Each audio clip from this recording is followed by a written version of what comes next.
Değerli izləyicilər, videonu bəyənib kanala abunə olun ki, hər kəs son xəbərlərdən anında məlumatlansın.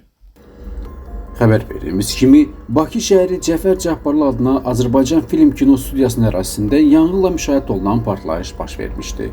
2025-ci il 26 iyun tarixində Cəfər Cabbarlı adına Azərbaycan Film Kino Studiyasının arxa tərəfində yerləşən, uzun müddətdir istifadə olunmayan ambarda partlayış hadisəsi baş verib. Bu barədə Mədəniyyət Nazirliyindən bildirilib.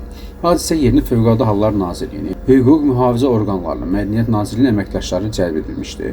Hazırda hadisənin dəqiq səbəblərinin müəyyənləşdirilməsi məqsədilə araşdırmalar davam edir. Mədəniyyət Nazirliyi, Fövqəladə Hallar Nazirliyi və digər aidiyyatı qurumlar tərəfindən təhlükəsizlik tədbirləri görülür, əraziyə texniki ekspertlər cəlb olunub. Əlavə məlumatlar rəsmi mənbələrdən daxil olduqca ictimaiyyətə çatdırılacaq.